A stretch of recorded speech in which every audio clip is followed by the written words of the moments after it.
Sweat Equity Podcast and Streaming Show, pragmatic entrepreneurial advice with dick jokes. I'm your host, Lost Smith. Sitting to my right, your left, number 4 on your programs, number 1 in your hearts, Eric Redinger. Where'd you get that number from? Nobody cares. I don't know. I'm silly like that. I'm a silly goose sometimes. This episode is brought to you by Grasshopper. Try grasshopper.com/sweat. Gets you $75 off an annual plan. Business phone line, Google Voice numbers. Don't be a jabroni with those. Get a business phone line that's a scalable business phone system that you can separate your personal from your business life. Yeah. What's the worst thing when you call someone and they have this like side hustle, or they have their own personal phone for their business? Do you call so much blood? I don't know what to do. Right, you call and they go, "Hello, who dis?" And you're like, "Is this the business I was trying to call to give my service?" Thing though. You guys do services? Grasshopper. Try grasshopper.com/sweat. Gets you $75 off an annual plan. You don't need to get another cell phone like a burner drug dealer back in the day. You can get another little app. I have it on my desktop too. Someone texts me, I can hit them back right there. That's key. Like messages. Big deal. Mm-hmm. That's Grasshopper. Try grasshopper.com/sweat. Gets you 75 bones off an annual plan. Our feature sponsors, Warby Parker, warbyparkertrial.com/sweat. Like Key Sweat. Gets you 5 free pairs to try on at home. Like these glasses I'm wearing if you're watching this on YouTube, Facebook, or Vimeo, or LinkedIn, or Twitch, or all those other sites that have. Not on Twitch, so don't go there. Okay. Other thing, Pornhub, OnlyFans, Pornhub, Cameo. We're all in all of it. ExpressVPN. You want to anonymize web searching? Yeah.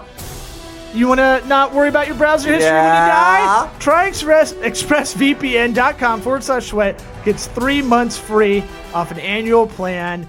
Don't be a jabroni with all the die within 3 months. I know. I can't stop using jabroni and everything. I know. In the ad reads. But get 3 months if you use tryexpressvpn.com/sweat. And then listen to us on iTunes, Apple Podcasts, rate, review, subscribe, tell a friend. That's the best way to help this show out. And watch us on the the aforementioned YouTube, Vimeo. Am I having a stroke? Yes. And then, yeah. Are you ready to get this started with Keith Daubmann of My Shower Door? Yeah. In episode 270? Nope. 271. 271, yes. Let's get it going. Okay. Howdy, Toddy. What about my sweat equity? Sweat equity. Sweat equity. My sweat equity. My sweat equity.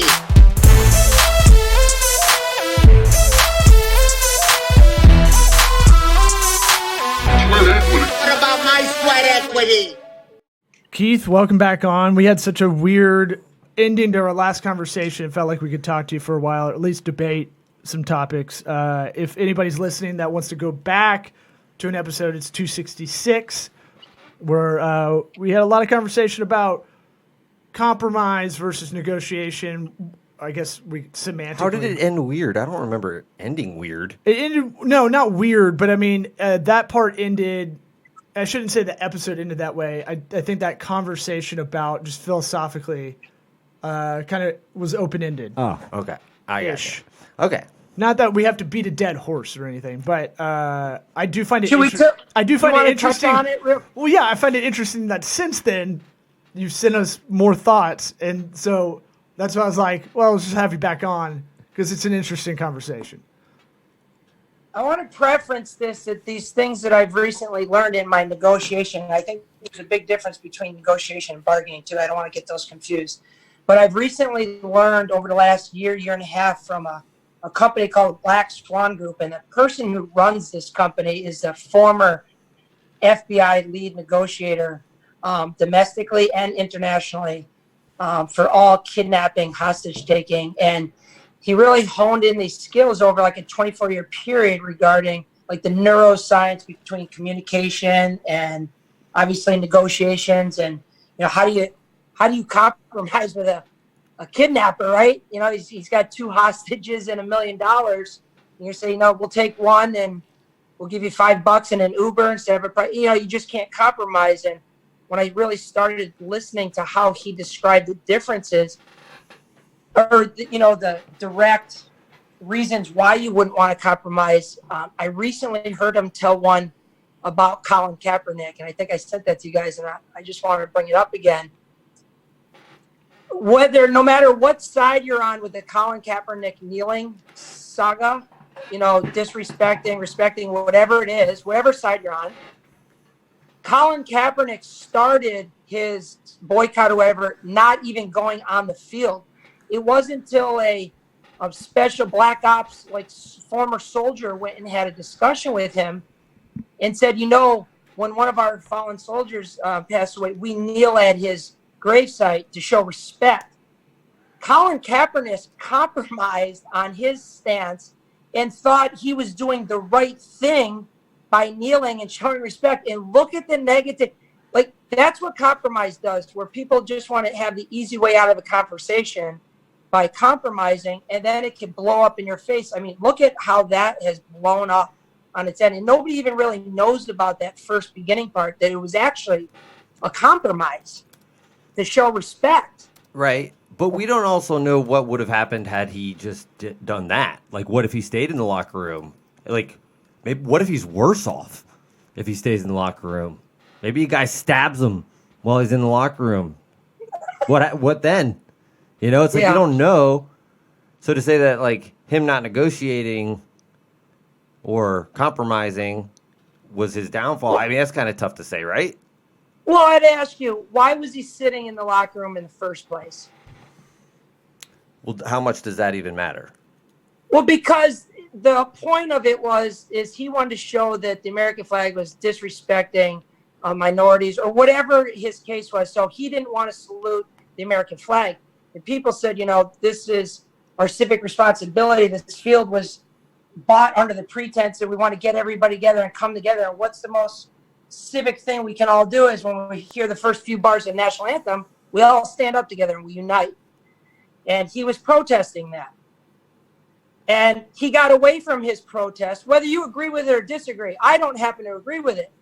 But he walked away and compromised instead of having the tough discussion to get to the root of the problem and work out a amicable solution for both sides.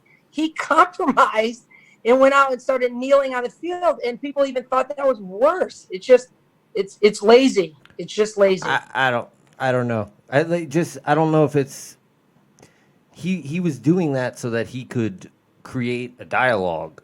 He did that so that people would dialogue?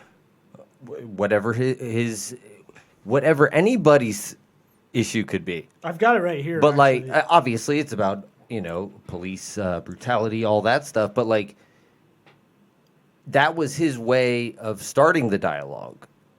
You can say, oh, he stayed inside the locker room and he compromised and now look at him, but like to say that we know what would have happened had he just stayed in the locker room, like what difference would it have made? People would have said, oh, he's staying in the locker room. Why is he doing that? He wants to talk about this issue.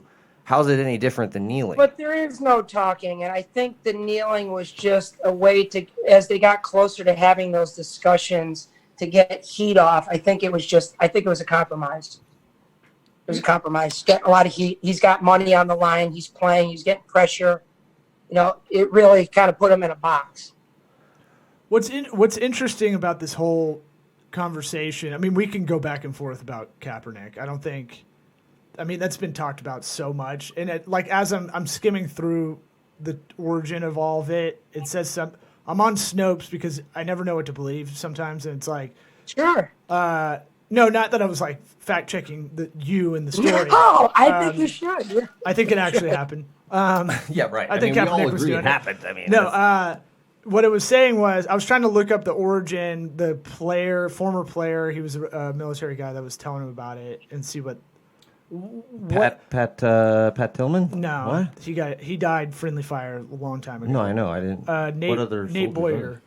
He wasn't active like Tillman though. I don't think. He was a former Seahawk player, I believe. But the deal with that is it starts off with him Colin Kaepernick in a preseason game, sitting down on the bench, in street clothes, not in a uniform. And that was the beginning of the protest, not the knee. Small detail I find kind of interesting because preseason games kind of don't matter, and now they matter this year. But because everybody's getting injured because they're not in football shape. Sure. But it's one of those things where in preseason games, no one cares about him at all. And it was such a non-story because he's just sitting down during the national anthem. And it probably just looked – it didn't look it looked disrespectful, whereas the knee makes a statement. I guess my thing was just I went more branded. I don't know if, he stays in the locker room, how much different things would have been is my point. That's all I'm saying is like he stays in the locker room, and then we talk about it the same way, and he still gets blackballed from the NFL. Who knows? It's just that's my point. Eric, how about this one? This one will be more like binary, real easy. Yeah, let's use a different example. Let's use this one. This is a quick one. Want to make my wife happy. I consider myself, I want to capitulate. I want to play golf on the weekend. We're going out to dinner. She wants me to wear a certain outfit, of course, and she wants me to wear these white shoes. I got these black ones I want to wear. I need to wear them. They're my favorite. I'm just going to compromise and wear one of each. Good. Married man. Come on. You know what you're doing. You won't get. Does it get you laid? No, the real answer is you wear gray shoes. That's the answer. Yeah. Got gray shoes over there? Are you happily married? No. Okay, then you won't understand that. Right. We're both divorced. Maybe we might understand it way more. Yeah, right. Keith, you want to move in with us to our Maybe apartment? you should have been compromising. You can move in with us. Oh no! Once all this compromising gets done with. And then you do it with lawyers. Yeah. Yeah. So you and lawyers cannot compromise and come And live are with you us. happy about that when you compromise? Are you happy about that? Sometimes it's nice to get things done. it depends on context. The problem I have Exactly. with the problem I have with your questioning was it was so broad. You just said, you spoke in absolutes about it, and it's just like, no, well, there's a context for everything. Even your FBI hostage negotiator, he's got to put a bunch of variables together too, right? So there's a context within his segmented kind of specialty, right? But you're speaking in such broad strokes that everything isn't negotiated or is negotiated, right? And I know we're speaking shorthand. I'm trying to make the point that there's a lot of room between yes and no. If people just have more dialogue instead of as soon as it gets to everybody gets to a point. So a negotiation. People, when they're negotiating, they're like, this is uncomfortable. How do I get out of this situation? And it's usually a compromise because that's just the quickest way to get away from it. Instead of maybe. But you see compromise as surrender. Creatively out. Say that again. You see compromise as surrender. You see it as a loss or always. Weakness. And compromise. I see it as an easy way out. I don't know if compromise implicitly means you lost. I didn't say lose. No, there is no win-lose. Oh, I'm using it. I'm defining it for you in the context of which you're giving it to us. Right. Because every scenario you've used, both this episode and last episode, has been a situation where it has had a disagreeable face with it, right? You have not presented an example of compromise in a good light. How about that? Yeah, that's true. Do I have lawyer's logic? Yeah. I think in a contrarian way. I try to see both sides of an argument kind of at the same time and like flip the coin on the other side. Why don't we do this? Why don't you two show me an example where two parties came to a table with agendas, they compromised and they left the table ecstatic on, wow, this was a great deal for both of us. Give me one good example. There's mutually beneficial deals that happen. You don't think so? I didn't say anything. I mean, I've done them. I've done mutually beneficial deals. Fantasy football And you were trade. extremely happy when you left that table after compromising, said, I am so glad I just compromised on that deal. Or maybe I negotiated. So you lied. I lied? How do you lie?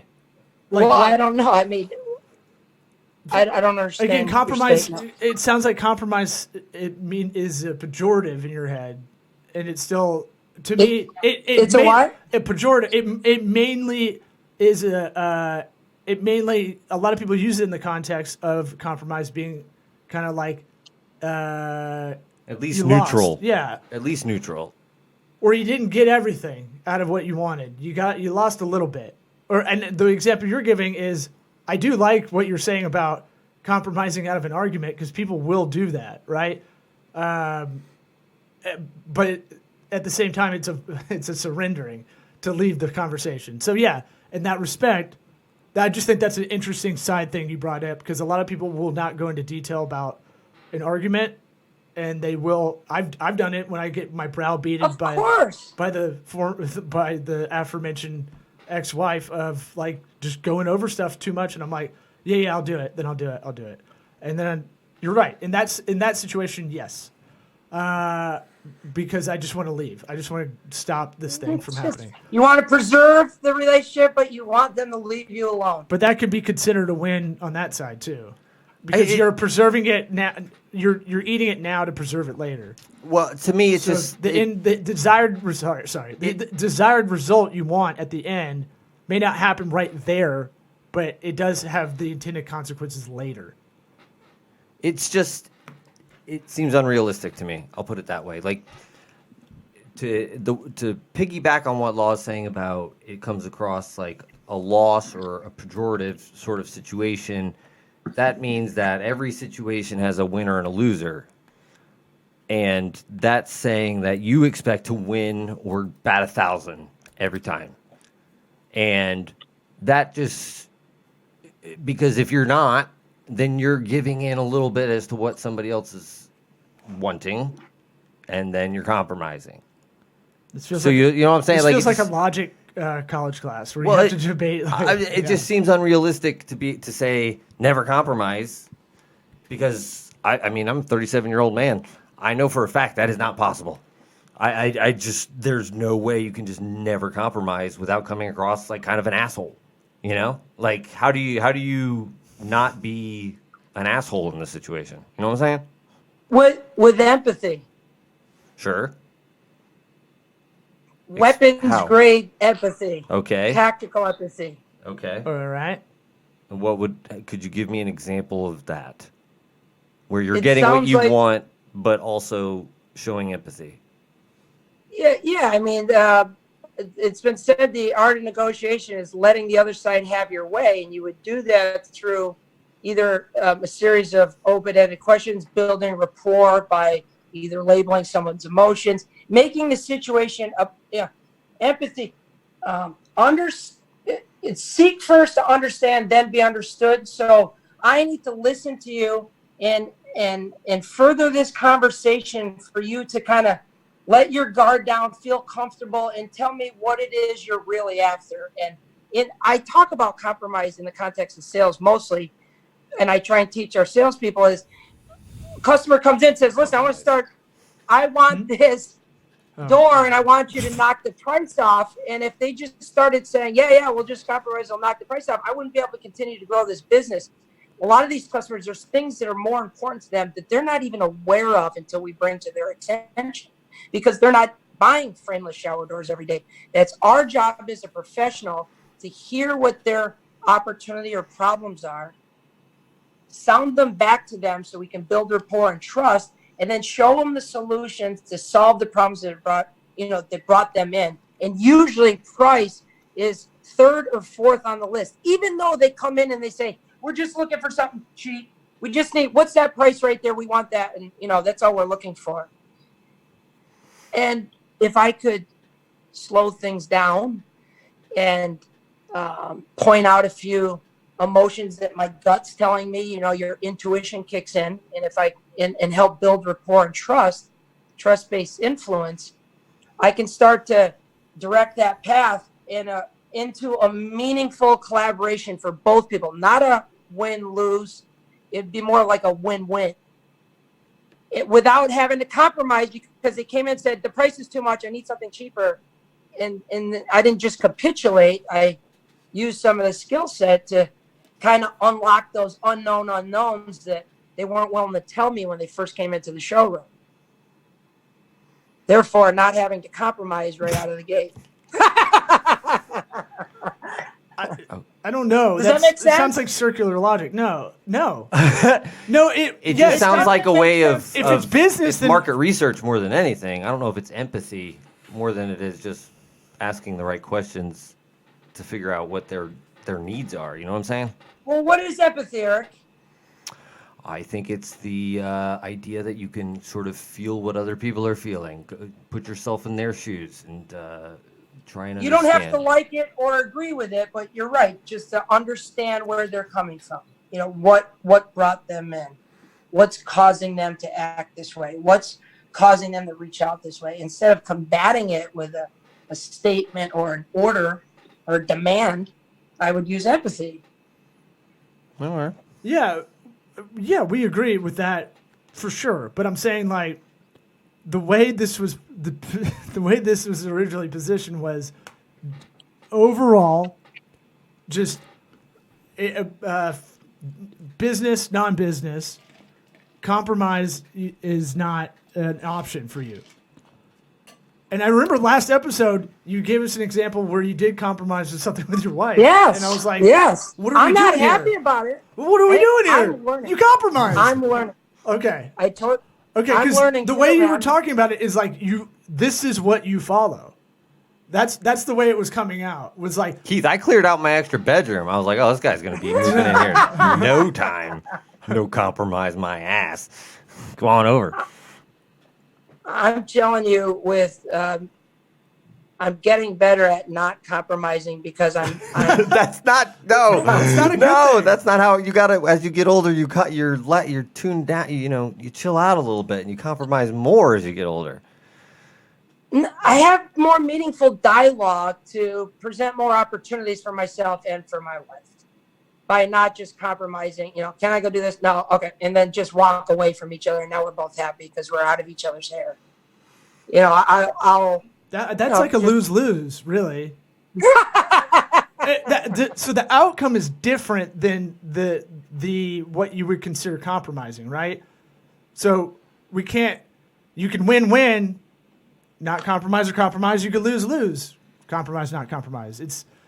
Or win-lose, compromise, not compromise. It doesn't, the result of what happens at the end, it could be different for both parties. That guy that came in to get a shower door, you could have sold it to him, right? He could have thought he got upsell as soon as he walked out of there, right? Oh, I got manipulated because this guy's asking me about my golf game. I want to Give me that hard compromise question. I want to be very clear. There's zero. Not you. There's no one-off deal, especially with the internet now. That would never be the intention. I'm never going to sell somebody something they don't need. I can promise you that because it'll show up real quick. I shouldn't have used you as the everything's example. magnified. Just in generality, Yeah. somebody walks into a store, they feel like as they're talking to the salesman, great deal, and then they walk out and they're like, oh my god, what did I just do? Buying a car or something crazy.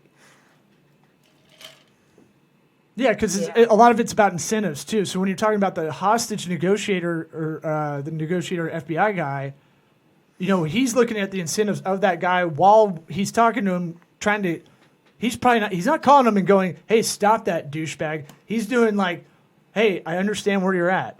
I understand you've got kids. I understand what happened to you from this issue in the past. So he's using empathy as not weaponizing it, but he's using it as leverage, right? Why is that not weaponizing it? It's tactical. He knows exactly what he's doing. It's purposeful. You're right. You're probably right. I think actually. weaponizing would be a call to action. I think It is a call to action. He's not. He's no, he picking hasn't up the phone and he's calling. No, with no. empathy. I'm saying in talking to him, giving him a call to action, giving him a directive, giving him. No, I say what you're saying, Keith. Like that, you're right. He doesn't necessarily really actually care what this person has gone through. Like, No. what they really care about is saving lives Yeah. or whatever. So, but they're going to be, they're weaponizing empathy. It's what they're doing, really, and Well, I was trying to go to the front part of the conversation, I guess, in my head my when bad. he's talking to him. So that's why, because empathy to me, when you're talking to someone in any kind of like conflict, be it business, sales, or something extreme like the negotiating thing with a hostage negotiator, whatever. I think I always have it in my head that if you're going to have a strategy of being empathetic and listening to the problems, it's always front loaded. So that's my bad. I'm so used to doing that in meetings that I just assume that's y'all knew what I was talking about. front loaded how? Like in the beginning of the conversation. So when I do any intro call with someone, I just tell them straight up, hey, I'm going to just spend this hour trying to listen to you as much as I can. And ask Oh, more I questions. see. Just trying to figure out what they need. This is our working relationship. This is the beginning of it. If this is the beginning of it, I want to, and I tell them now, I want to show you that I am listening to you, because I feel like that's something a lot of people in my industry don't do. That's how I weave in a competitive advantage, right? But I do it naturally anyway. I was doing it before I knew it was a process, because I'm always like, how can you solve a problem if you don't know the problems? And if you don't know, if a lot of problems have a little bit more nuance than, They all do. Yeah. Everything has nuance. Right. There's more. I like the minutia. I like detail in a problem, or even like a joke or a story, whatever it is. The minutia, the little things in it, are what I think are important sometimes. I couldn't agree with you more. It's like Tony Robbins, a little 2mm shift. What's that? Is that where it shoots off in a different direction, thousands of No, miles? just certain you little said bit? the little minutia, the little difference. No, like what's when we're the Tony so Robbins one thing? of them would be an encourager, would be another one of their tactics is mirroring. Yeah. So what is that? And that's sometimes how you get those unknown unknowns to come out, because you're doing multiple things at once. You're building rapport. You're showing the other person that you're listening, because I just repeated one or two of the things that you just said. But most human beings have this, when they hear that being said back to them with deference, they want to expand and use other words and start, talking more. And, a good listener listens while other people talk. And sometimes it's better to encourage people to talk more, because you're building rapport, you're building trust. And when they let their guard down, they're more apt to tell you things that they normally wouldn't have told you when they first walked in, because they're expecting every used car salesman to say, "You here to buy a car today?" Or they've been beaten by whatever you were saying earlier. You're kind of anticipating this being a sleazy kind of situation because it's a salesman. Well, I mean, first dates are similar too. The way I see it, because I could be very. I can talk about myself, whatever. I can do it. Day. I'm up my own ass all the time. Not narcissistic, just self-absorbed. But I'm saying there is a difference. Okay. But I'm saying that I notice any date for the first time you're going out with someone, it's very similar to me, because I'm in my head. I'm like, don't try to just. My issue is trying to be too funny, or try to entertain too much, or whatever. Oh, don't be too funny, Law. Well, no, you don't want her to pee her pants with you. No, it's pushing rope, because the more I try to do it, the less successful I'll be, right? Especially like on this show. And so the more it's same in like a sales thing too. The more you try to go all this stuff. Sorry, because you got to. Are you talking right now? Sorry. Yeah, I'm just saying it's better to ask questions and be curious, right? Yes. Curiosity is awesome. Yeah, no, I found myself in that position out at the bars the other night, and I'm like, oh, I should think of some questions to ask, but I also don't care about the answers, so I just kind of trailed off. Because you didn't care about the situation too much. Like because the desired outcome is not worth the effort. The cost benefit of doing it. About a question. Yeah, because you're like, and that was straight up what it was. I was like, right. You can keep talking, I guess, but I don't. I guess I think in expected results or desired results, or what could potentially happen percentage-wise too, right? Definitely what I was thinking about. I was running the percentages. I was running the numbers in my head. You were, but you're not doing it like Rain Man. You're just No, I was. I threw a bunch of cards on the ground. I was like, it was not a love connection. And you're like, pick those up, bitch. And she's like, I'm leaving. You're like, God damn it. That didn't work. Right. But yeah, I think so mirroring, right? I don't know if we got to what you were saying about that. It's just kind of it's what you think it is when you're talking to someone in any. We definitely talked. Keith explained the whole thing. Okay, maybe I missed that. We're paying attention. We got a lot of irons in the fire. You missed that? Yes, he wasn't paying attention. I was straight up. I was here. He said, "How about mirroring?" And then he went on to talk about it. I didn't know if you had more of that definition or more of the tactics. How about that? of So mirroring. later when you rewind the show, we just did it there twice, and when I did it, you just kept talking and talking and talking. Yes. So what you're doing is you're just repeating 1 to 3 ish words, or when you get real good at it, the important word. But the key to I it is feel like he does that deference. sometimes. Yeah, constantly. Oh, Eric gets it. Yeah. Constantly. I No. feel like that's what he does. That's He's what, mirroring it. Yeah. and so it's doing 2 things at once. It's building rapport, and you're going into their kind of subconscious to help trigger a gut instinct, intuition. Right? You're kind of connecting their thoughts, and it's allowing them to speak more. And when you let your guard down, you start telling your truth. What's on your mind. And at the end of the day, I want to help them. I want to know what's on their mind. Sometimes people just need help because they've been battered by used car salesmen and creepy guys at the bars and all types of podcasters. Mm-hmm. Yep. And these are 2 out of 3, baby. These will be some of the skill sets to help kind of walk your way through that, so you can ultimately help whoever you're trying to collaborate with. What other tactics? I like knowing the names of these things. Like it's kind of keep it. I don't know. Articulate mirroring, labeling, accusations, audit. There's you can Google it. It's like the FBI 8 or something they call it. But very all neuroscience based stuff. Harvard, Quantico rewrote the book on negotiation based on this skill set. It's pretty fascinating stuff. He's looking it up. Earlier on, Keith, he had the definition of the word I spelled comprise it wrong. pulled up. I can see him looking at it like, oh, I'm gonna get Keith so good. No. He's not even close. I'm trying to pay attention, and I'm like, what is he looking at? Wow, I know, idiots. That looked bad over here, but glad you brought it up. That's funny. That's way to yes. I wasn't gonna let that go. Yes, and the show. I wasn't gonna let that go. Yeah, I'm yes-anding myself. Thank you. Yeah. At the very end.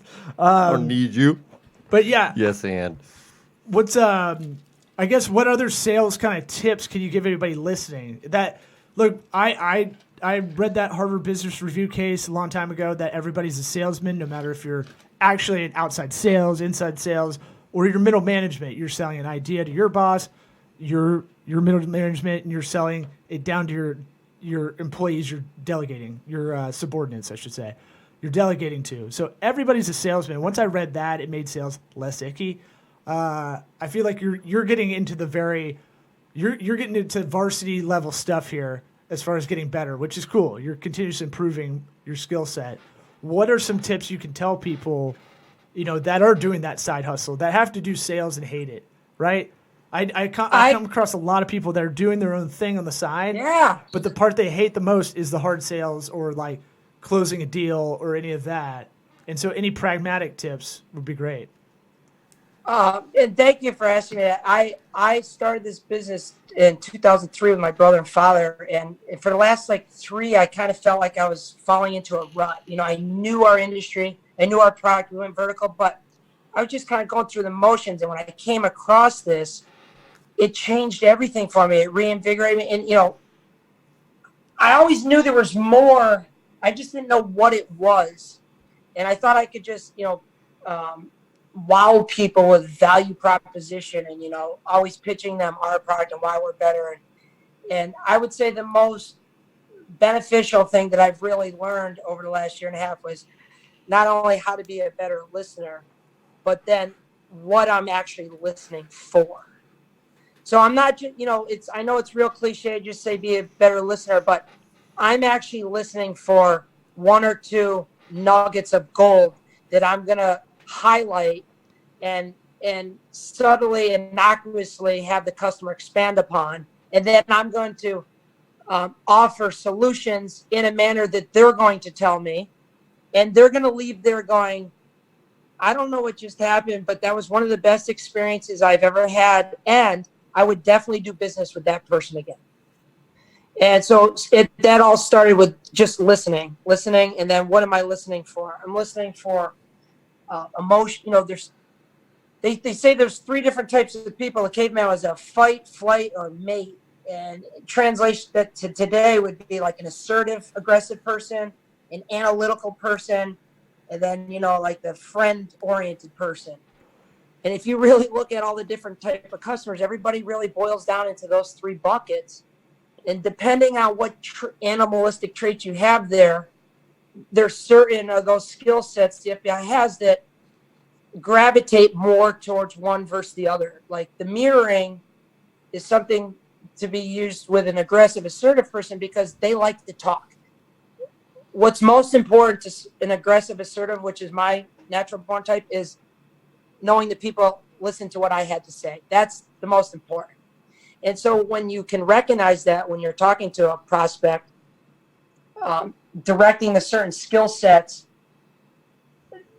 with the appropriate subtype, the fight, flight, or mate friends, the aggressive, assertive, analytical, it really opens the doors to them telling you what they really want and just getting to the point a lot quicker. Saves time, saves a lot of time by listening instead of me just jamming down all the information and showing how knowledgeable I am and all the awards and our manufacturing and actually it's just quicker to hurry up and listen and then point out a few of those things and then boom, we can get to doing business. It's actually a lot faster. Oh, that's interesting. I like that. So being a good listener, I would say would probably be the best thing, but then listening for something in particular. If your gut's telling you something, that's what you want to act on because your gut is triggered by your intuition, your subconscious. So interesting fact, I was reading that. Do you know how much information your conscious mind brings in per second? They said if you close your eyes, open your eyes for 1 second, you bring in 40 points of data per second. Your subconscious, they say, is in the neighborhood of like 30 million per second because you got the depths, the sizes, the sounds. That's how we breathe. We don't even think about it. We're just subconsciously doing it.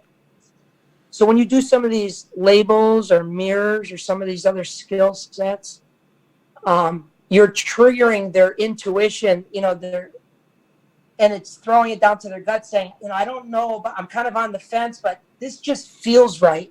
We've all had that. It just feels right. Well, where does that come from?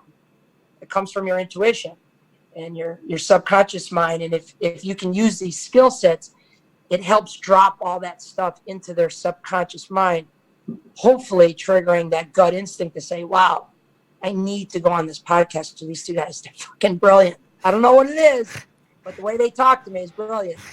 I like that. Yeah. I like that. Way to sweeten the that. way you ended it. Really brought it. You can butter gathered our bread. a lot of steam at the end there. You can come on anytime, butter our bread. That's nice. fine. I had. Here's another one. Here's another one. When you're likable, you're 6 times more likely to do a deal with someone. If the customer will likely, they're 6 times more likely to do business with me just being likable. So there's another thing about copper. They're 6 times more likely to do business with me if they like me. And I don't have to change my position on anything other than being likable. Yeah, that worked for us too. Yeah, we would find ourselves hanging out with clients, like just they wanted to be around us, that sort of thing. It was a nice bonus. Yeah, I always looked at it. Can we hang with them if we had to do an overnight war room session? Like, be that kind of almost business colleague friend because they're not hiring us full time. We're coming in and kind of working with them, collaborating with them quickly, and then they got to do a bunch of stuff. So if our phone rings to them to ask them a question and they go, ugh, and they're hiring us, that's bad. Yes. And you never want to be that. And you can just really be polite and listen a lot of the time. But also, it's a lot of those other subconscious things as well, like you're talking about. Just, I was telling you, I have to remember to smile before I go on stage, like while you're doing jokes, or you have resting bitch face. I know. People think that, not having a good time while I'm telling jokes. And I've noticed like that little thing changes the set for me dramatically. Yeah. Wow, that's brilliant. That is so true.